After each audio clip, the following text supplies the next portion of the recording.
It's the FCS check down. Nathan McCurry, Coach Ron Jackson, as he's taking his seat, he had to go get him an ice cold drink to start the show. Coach, I'm gonna bring you in here. Here he comes. There's Coach Jackson. Hey, here he is. He got a little Wi-Fi issue, but that's all right. He looks looking good. Got the background going, Coach. What a great week 3 we had in FCS. Nathan McCurry, Coach Ron Jackson here on the FCS Checkdown, live on YouTube. So if you're joining us, make sure you like and subscribe and all that good stuff. And of course, you can join us in the live chat. We can see what you're saying. Yeah, let me see. Give me some check down. There you go, Wayne. My best friend, Wayne. Speaking of Wayne, Coach, first of all, how the heck are you? Did you do any traveling this weekend? I think you were in my neck of the woods. You know what? I can't complain. Man, I'm sorry I missed the show the other night. I had a little quick scare with my mother-in-law, but she's doing well. I appreciate all the nice words. I had some of our fans reach out to me on X and direct message too, which was awful nice. Very nice. I did travel. I got in an Uber for the first time in my life. All right. Rode down to Nashville, got on I guess a quote unquote luxury bus, and rode from Nashville to Atlanta. Got a chance to see my brother and a bunch of friends that I hadn't seen in a long time. My little brother threw me a surprise birthday party. Hey, all right. When was exactly your birthday, if you don't mind saying? Oh, August the 17th. I was going to say, I thought it was back in August. I remember wishing you happy birthday then. But you know what? Yeah. Hey, it's all fair in love and war. All's fair in love and war. Well, I hope you had a good time. I had a great time. And me and my best friend Wayne and sweet Elizabeth went over to West Georgia and took in the West Georgia Wolves game versus ETSU. Coach, it was fantastic. I'd never been to the stadium. It's about an hour from where I live. Tickets were $20. Parking was $10. I mean, we had so much fun. And Coach, I got a chance to go to Aldi. Do you know what Aldi is? The little grocery store. Oh, yeah. Coach, this may be a new segment. Tailgate must have stuffed pepperoncini peppers with, I think it's mozzarella cheese or something in there. Yeah, something like that. Coach, this is with herb de Provence or something special. Man, they're fantastic. We got a chance to sit down. Me and Wayne threw the football, and Elizabeth snacked on some charcuterie stuff and walked in the game. Fantastic. Of course, we'll talk about that game here in a little bit. And Brandon should be joining us as we jump into the recaps. Real quick, thoughts on the weekend, Coach. I know you didn't get a chance to watch some. You were probably partying and studying your Bible. And just want to see any quick thoughts on the weekend. Well, my first thought is I did tell my little brother, listen, I can't do this 2 nights in a row like I used to.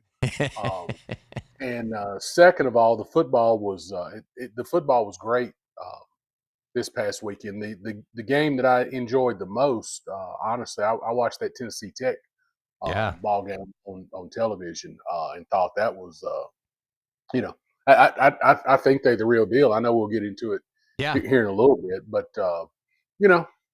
other than that, there's a bunch of good games. There's a lot of parity in the FCS right now, which I'm enjoying the heck out of that. Me too, Coach. Let's just jump right in it. We're going to go through these recaps and start with Lehigh over Duquesne, 35-21. Lehigh improves to 3-0. They're number 10 in the country with a 35-21 win over the Dukes in their first ever meeting between the two historic Pennsylvania programs, believe it or not. Quarterback Hayden Johnson led the Mountain Hawks with 3 touchdown passes, including strikes to Garrett Guess and Jeffrey Jamil, despite falling behind by 14 points twice. Duquesne closed within 28-21 in the fourth quarter on a Logan Kushner touchdown run, but Luke Yoder's run set up an Aaron Crossley score to seal the game, and a late strip sack by Taylor Ojowski ended the Dukes' comeback. Lehigh finished with 390 yards of offense, highlighted by Jamil's 95 receiving yards. Duquesne's Tyler Riddell threw for 211 yards and 2 touchdowns, with Joey Isabella posting 153 yards receiving, including a 66-yard score. Coach Jackson, this Lehigh team is no joke, and I'm thinking that a lot of people might be sleeping on the Mountain Hawks. This is a good football program, and that I'm pretty happy that the Dukes gave them an effort. Yeah, I agree with you. What I just seen is that Lehigh dominant or didn't dominate, but they won every statistical category. If you Yeah. do that, you're gonna win a lot of ball games, and right now that's what they're doing. Speaking of dominating the statistical categories, Coach, here's a game you talked about. A 72-14 win for Tennessee Tech over Davidson, setting a modern era program record for points and starting 3-0 for the first time since 1977. Quarterback Kiko Vesperis led the Golden Eagles with 5 total touchdowns, 3 passing, 2 rushing, finishing 23 for 32, 246 yards through the air and adding 59 on the ground. Quintel Quinn powered the rushing attack with 122 yards, score 2 scores on just 9 carries, while Quadarius Jennings added 75 yards and a touchdown. In total, Tech ran for 308 yards, Coach, 5 touchdowns, complementing 268 passing yards with 576 total yards of offense. Receivers Maury Sullivan and Noah Robinson all got involved, as well as Brian Courtney, and Luke Shields also had a touchdown for the second straight game. He paced the passing game for the Golden Eagles. Defensively, Theron Gaines had a 60-yard pick six to close the first half, giving Tech a 45-14 lead at the break. After Davidson 2 scores early, Tech closed the game with 41 unanswered points. The Golden Eagles now head to a bye week, well-deserved bye week, before facing a Tennessee State program, Coach, that we're not real sure that they're a strong squad there for Tennessee State. But this is the one you kind of look at and go, whoa, wait a second. Tennessee Tech coming in ranked. A lot of people didn't think they were going to put up 72 points on Davidson, though. That was a big score for them. You know, the thing that I was the most impressed with was the way they ran the ball. Tennessee Tech looks good in the trenches. Yeah. They look good at all the special positions. But they dominated that game. Now, I will be interested when they play Tennessee State, because TSU's got a defensive tackle. He's 6'4". He's 405 pounds. Except for this cat's in shape, and he can play. So I don't expect him to run the ball as easy. TSU's got a decent team too. I'm looking forward to that particular game. This is the best Tennessee Tech team. It's not your granddaddy or even your great granddaddy's Tennessee Tech team right now. Coach, this is a team that changed coaches just 2 years ago, and this is, I mean, come on. And now, of course, you got to build a foundation on a cornerstone, and Kikos Vesperis is that cornerstone for Tennessee Tech. So very happy for the Golden Eagles as they rolled this weekend over Davidson. Let's move on to the next game. It was a number 12 South Dakota facing North Colorado Bears. South Dakota earned a 24-17 overtime win over Northern Colorado behind a historic performance by L.J. Phillips Jr. Remember that name? He rushed for 301 yards. Coach, 301 yards and 2 touchdowns, his first career start. Phil, how do you? I don't know how you improve upon that, but he's going to have to try. Phillips became the first Coyote in Division I FCS air, just the 5th player in MVFC conference history to top 300 yards on the ground. The Yotes, now 1-2, took a 17-6 lead into the 4th quarter after a 99-yard drive capped by Aiden Bauman, touchdown to Zach Whitty. But Northern Colorado rallied, Coach, forced it to overtime with a last-second field goal. In overtime, Phillips carried all 3 plays, finishing a 13-yard touchdown run, and USD defense held firm to secure the win, their 9th straight at the Dakota Dome. Bauman finished 7 for 19, just 99 yards and a touchdown, while the defense was led by Roman Tillman's career-high 14 tackles and a forced fumble. The Yotes were perfect 4-4 in the red zone. Head coach Travis Johansson notched his first career win, with the Coyotes hosting Drake next week. This conference is very good, and Northern Colorado put up a good fight. Congratulations to them, but South Dakota, 301 yards on the ground, Coach. Have you ever heard such a thing? Well, South Dakota lost a lot on defense, and maybe a little more than what I give them credit for. I still think they're going to be there at the end, but they're going to have to get that pass defense shored up a little bit. Like you say, running for 300. I mean, he got 301 out of 309 that they got. Yeah. So that tells you they getting it done down in the trenches and opening up some holes for the young man to get through. And he's got to be running the ball pretty tough. But Yeah. I think South Dakota's still got they just got to get some things figured out, especially that pass defense. And if they get that figured out, they're still going to be tough right there at the end too. Well, and their passing game, Aiden Bauman, him coming back, we had some critique for him early on in the season. That passing game just not developing yet. When you run for 301 yards on the ground with one dude Right. and his first start ever, Right. Okay. Just keep handing him the rock and see what happens. So, but congratulations to Coach Johansson on his first victory there with South Dakota, and it was a big one over Northern Colorado. All right, Elon picks up a 37-31 win over Western Carolina. They leaned on breakout quarterback Landon Clark and kicker Luke Barnes to edge Western Carolina 37-31 on the road, snapping a 2-game skid in the series, earning its first win in Cullowhee since 2011. Clark overcame 2 turnovers and delivers a career best 377 total yards, including 305 passing, 72 yards rushing, while accounting for 4 touchdowns, the same total he posted last week against Davidson. Barnes, meanwhile, was perfect on the day, hitting 3 field goals, including a career-long 48-yarder and going 4 for 4 in PATs with a career-high 11 points. Elon struck early with a 78-yard touchdown pass from Clark to Zamir Winston, and that was all she wrote. They were off and running. Elon and Coach Trigiani pick up the big win over Western Carolina. And Coach, I know we've talked about Kerwin Bell a good bit. Western Carolina is just not what you think they should be under Kerwin Bell, as my dog agrees with me. He's just not what their offense should be. 37 points. I mean, you're giving up 37. You put up 31. I don't know, Coach. You gotta figure something out there if you're Kerwin Bell. Well, they've just been a seesaw team during his tenure. Sometimes when he first got there, they had a good defense and not so great of an offense. He put a lot of time in the offense, and now defense is kind of seesawed back the other direction. The problem is they can't get it all done in one game. Yeah.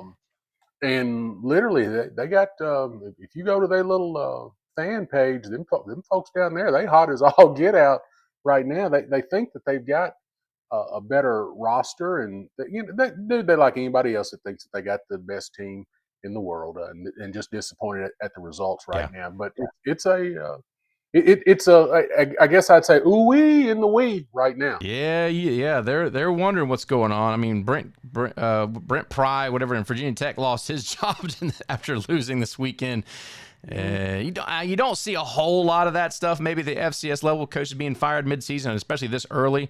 But ETSU is the next opponent for Elon, by the way. All right, up next, this was kind of the marquee matchup, Coach. It was worthy of its billing. FCS Game of the Week, number 5, Montana stormed back in the fourth quarter to defeat number 16, North Dakota, 24-23 before a sold-out Washington Grizzly Stadium crowd of 26,500. Sophomore quarterback Kelly Ayat shook off 2 early interceptions to deliver career-best 300-yard passing performance, capping the comeback with a 28-yard touchdown strike to freshman Brooks Davis, who had 2 scores, 90 yards of 5 catches. After kicker Ty Morrison's 42-yard field goal pulled Montana within 6 points, just over 4 minutes left, the defense forced a quick stop set, and Ayat's heroics with clutch 3rd and 19 conversion to tight end Josh Gale kept the drive alive. Morrison's extra point gave Montana its first lead, and sophomore Kaon Loud sealed the win by breaking up a 4th down pass in the final seconds, despite being outgained 460 to 371 and held to just 71 yards rushing. Montana's youthful core delivered its playoff-like atmosphere, handing head coach Bobby Hauck his 60th win since returning in 2018, keeping the Grizzlies to an unbeaten 2-0. Coach, this receives my stamp of what the F? Of how North Dakota State didn't win. You take a look at the rushing offense, 202 yards on the ground, passing 258 yards, a grand total of 460 yards of total offense. You had the time of possession. You had the turnovers. You converted more 3rd downs, Coach Jackson. That usually is a recipe to victory. And somehow North Dakota couldn't get it done there on the road.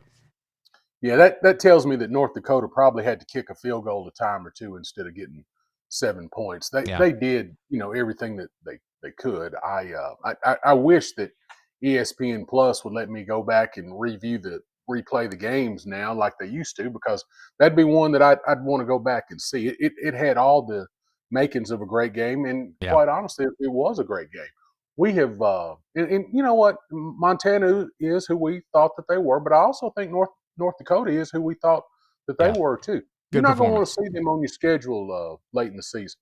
Lots of good FBS games, and I've heard people compare this game to what the FBS atmosphere was for Georgia Tech, Clemson, Georgia, Tennessee. They said it was rowdy, and lots of fans got to see a very, very good football game. So very excited to see Montana Grizz as they go through the season, and North Dakota's no pushover either. Speaking of great atmospheres and great games, ETSU dropped a game to West Georgia. This is the game I went to. 25th ranked, the Wolves overcame an 11-point fourth quarter deficit to ETSU to win 35-31. It was a 2025 home opener. They improved to 3-0 for the first time and trailing 31-20 entering the final quarter. West Georgia scored 15 unanswered points, coach, capped off by Davin Widener's game-winning fade to Devion Newsom with 15 seconds left, followed by a 2-point conversion to seal the victory. It was a fantastic game. Widener finished with 263 yards and 3 touchdowns. He did have 3 interceptions, however. He's got to clean that up, while running back Latrell Murrell delivered another standout performance of 116 rushing yards, 92 yards receiving, 2 touchdowns. The Wolves defense tightened in the second half, holding ETSU to 107 yards after halftime, setting up the decisive drive with a late stop. Jalen Burton's interception on ETSU's final play secured the win. Head coach Joel Taylor praised his team's resilience, noting that the Wolves' ability to overcome adversity as they enter UAC play next week against EKU was important. By the way, ETSU's quarterback Jacoby Criswell left the game late in the fourth quarter. He had his bell rung. Hopefully he is okay. He went 5 for 8, 108 yards with 3 touchdowns. Tell you what, it was so much fun to go there. I would go there every Saturday and watch a football game. The stadium was fantastic. The atmosphere was great. The band was fantastic. And this defense, by the way, I think they only allowed 1 third-down conversion in the second half, Coach. Huge win for West Georgia. Congratulations to them. They're climbing the polls. Hey, Coach Taylor's a defensive guy, and they play like it. They've got a kid at cornerback, Kiara McGlory, that is a fantastic athlete. Made a couple transfer, right? plays. He transferred from EKU, but yeah, he made a couple of plays that I thought was Sports Center worthy. If Sports Center would make it down to Carrollton, Georgia, They might. They might. I'm gonna tell you, they are they're one of my sleeper picks in the UAC.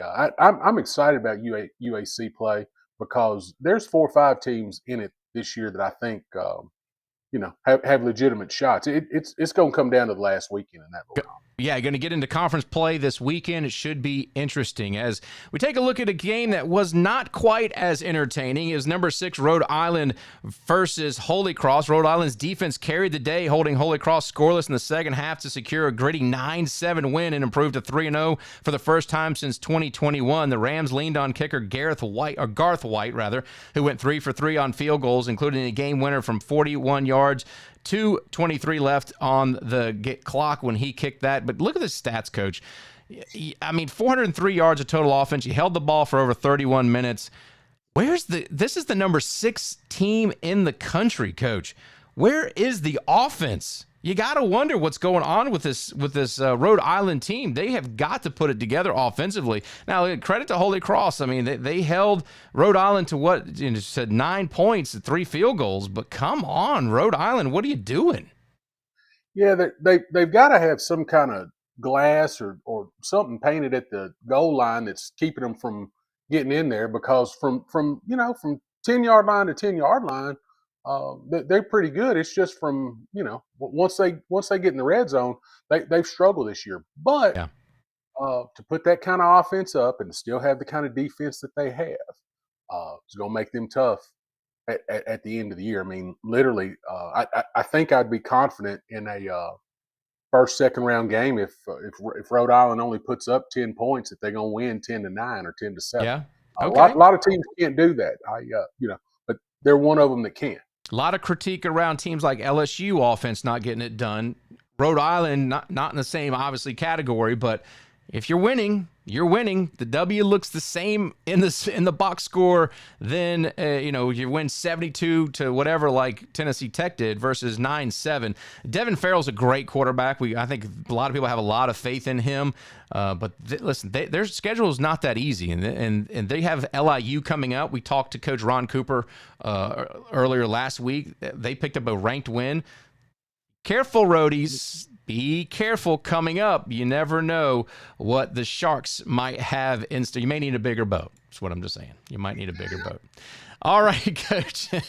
Let's go ahead and take a look at some bundled games here. We'll go through these pretty quickly. Tarleton continues its dominance over Central Arkansas, 56-10 blowout victory on Saturday. New Haven Chargers, Coach, secured their first victory of the season under head coach Mark Powell with a 24-17 road win over UAlbany. But that Danes team is in some big trouble. Losing to New Haven. That was obviously a D2 team that is making its transition to Division I. Our friends over at University of Texas Rio Grande Valley rolled an 80-0 rout over Division II Langston. The UTRGV continued its historic start. They just overwhelmed the Langston College team with 12,500 fans in Robert and Janet Vacker Stadium. The win, the Vaqueros became the third new FCS program since 2008 to start 3-0, joining Kennesaw State and South Alabama. Quarterback Eddie Lee Marburger shined the first half, completing 12 of 19 passes, 206 yards, 3 touchdowns. This was an absolute rout by UTRGV. All right. And then a game that came down to the final seconds, Coach. Northern Arizona outlasts Southern Utah in a thriller 52-49 to keep the Grand Canyon Trophy. Ty Pennington's 2-point conversion and Jason Raines with 29 seconds left. It was a late safety that lifted number 19 Northern Arizona over Southern Utah. And listen, Southern Utah had a great game on the ground, and you thought they were going to pull it through. Their running back, what's his name? Joshua Dye had 4 rushing touchdowns, Coach Jackson, and wasn't enough. You give up 52 points, you're not going to win many games there. We know Delane Fitzgerald is not probably happy with that. Got to find some defense somehow. And then Drake and South Dakota State. This was a little bit closer than people thought. Second-ranked South Dakota State powered past Drake in front of 19,000 fans at Dyke House Stadium, marking the 8th straight Beef Bowl victory and extending their home win to 31 games. Julius Luffridge led the charge with 83 yards on the ground, 2 touchdowns, while freshmen James Bassinger and Corey Blair Jr. also scored on the ground. Early touchdowns by Drake had some people surprised Coach Jackson, but it was South Dakota State picking up the win there. We got a couple more games to get through, but I just want to get your thoughts on those that we talked about. Southern Utah's got to find some defense, and they're an 0-3 start. We love Delane Fitzgerald. We love what he does, how he coaches. You hear him say the same thing over and over again. Now, listen, you score 49 points, you expect to win, but not when you give up 52. Yeah, he's I think he's still in good control down there at Southern Utah, but still, you can't give up 50 some odd points and expect to win. The game that probably stood out to me was Central Arkansas, because quite honestly, Coach probably wouldn't like me saying that, but that team's kind of a shell of what they were last year. They lost several. They lost David Walker was third, fourth round pick. Yeah. They a couple of All-American for the Bucks, by the way. For the Bucks, yeah, they're about to kick off there in Houston. A couple of All-American wide receivers. He'll get that thing back turned around. But literally, they're a shell of themselves right now. And Albany as well, Coach. Yeah, and they've probably fallen quicker and further than anybody I've seen in recent memory. The thing I was going to say is my friends at the Vaqueros, they're going to have to be careful putting up 80 points on folks. There's more than one season. You're going to want people to keep playing you, and you're going to have to come play some people. If you don't mind putting 80 on somebody, you might not mind getting 80 hung on you if it comes around. It's probably coming. It's probably coming. Okay, so Jackrabbits struggled a little bit against Drake, maybe overlooking them, Coach Jackson, but They're going to fall in the polls because of it. Well, I mean, what are you going to do? Move Mercer up? No, or UIW or anything. No. You know what? I would just kind of chalk that up to a game that was probably a little closer on the scoreboard than what it was on the field. Yeah. South Dakota State's got they got a long tough season. So if you're up 17, 21 points at a particular time, they probably substituted, is what I would imagine. But I did not see it. Yeah. But I don't want to take anything away from Drake. It was close. It was close the whole way. So 21 on them's good. Yeah. So, well, let's go through our final bundle here of our games. It was back-to-back Mid-American Classic showdowns, wins for Illinois State as they surged in the final 6 minutes to secure a 42-30 win over Eastern Illinois. You see that there in the number 2 game. Montana State picked up a 41-7 win over San Diego. Just going to that Illinois State game, Rinkers Wright led the Redbirds with a career-high 3 rushing touchdowns and 94 yards. Tommy Rittenhouse threw for 3 touchdowns, including 2 to Daniel Sopkowitz, while Luke Malander added 46-yard score and a career-high 109 yards. Eastern Illinois quarterback Connor Wolf kept the Panthers competitive with 3 touchdowns. He was not listed as the QB1 coach, but he got the start as a redshirt freshman.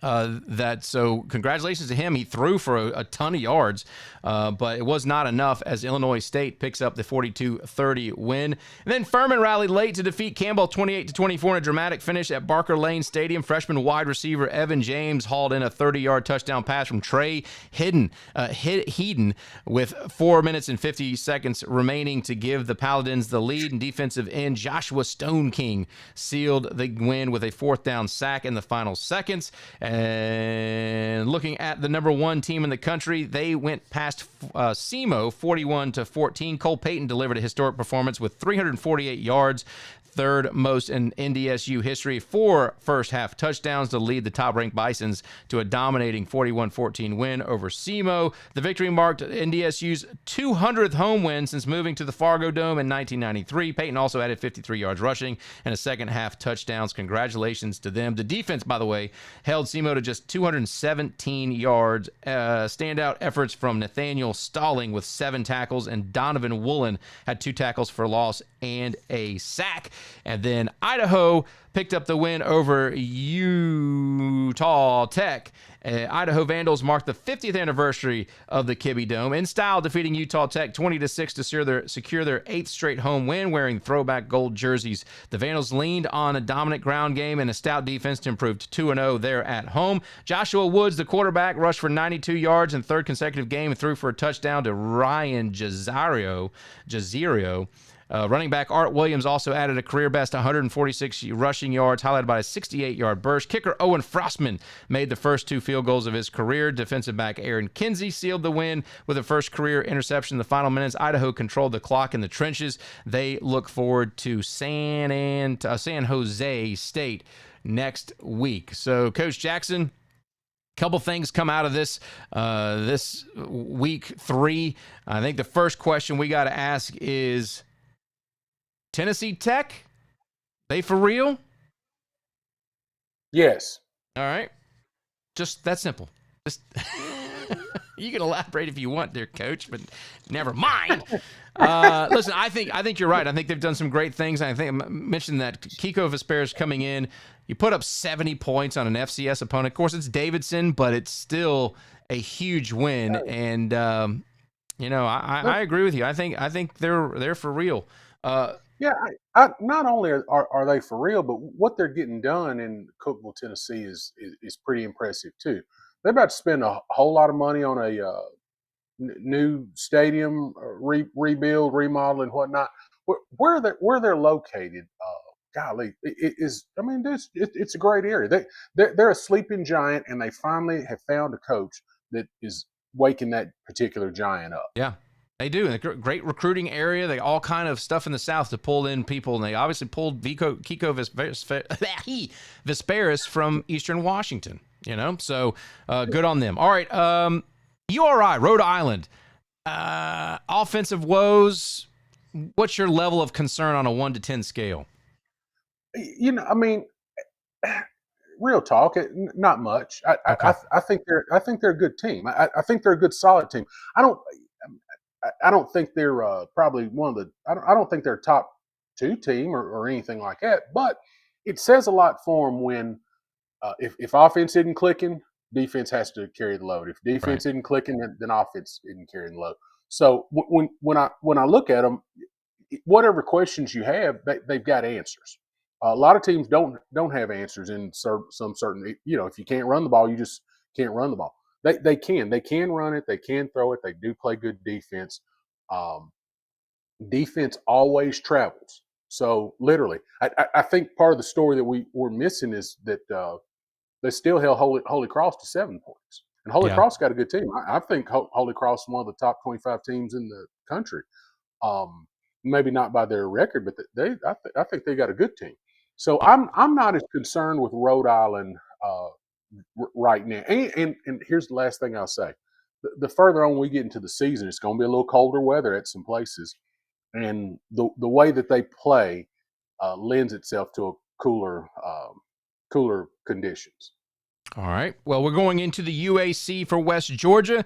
They've got EKU at home, and then Southern Utah on the road, Austin P on the road. West Georgia's schedule is getting significantly more difficult. Credit to knocking off a SoCon team in ETSU and Sanford, and they knocked off Nichols, the ranked opponent. Thoughts on West Georgia? I like West Georgia. If you look at them, I'm sure when you went to the ball game, you seen some of their receivers and said, "Oh my gosh, uh, they look They look like good. a FBS team. They look like like an FBS team. They play very hard with a lot of emotion. There's a lot of I don't know if you call it bravado. They got a lot of dancing, lot of dance steps. They do. There is hype. Their coach is hype. Their entire staff is hype. The last time I seen them play, they had some coach that hell he probably counted to 15, 20 in between every play. Right. And he did jumping jacks. I believe he probably did 450 jumping jacks. But they're about to find out. Like I said, their schedule gets a little tougher. I Yeah. expect Eastern Kentucky to bring a tough team to Carrollton, Georgia. Austin P is the real deal. So they're going to find out here in the over the course of the next 2 or 3 weeks how good they really are. But I do believe that they're a sleeper team in the UAC. They traveled to Tarleton State October 18th. So that's going to be a big test for them before coming home for their homecoming. All right.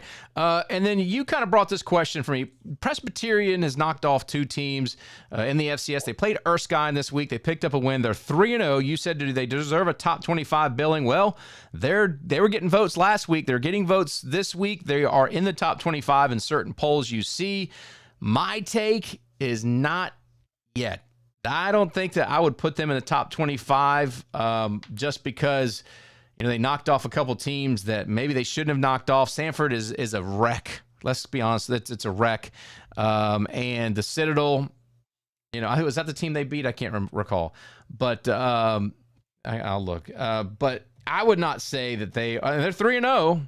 Yeah, you gotta appreciate that. But yeah, I'm not buying the top 25 from Presbyterian just yet.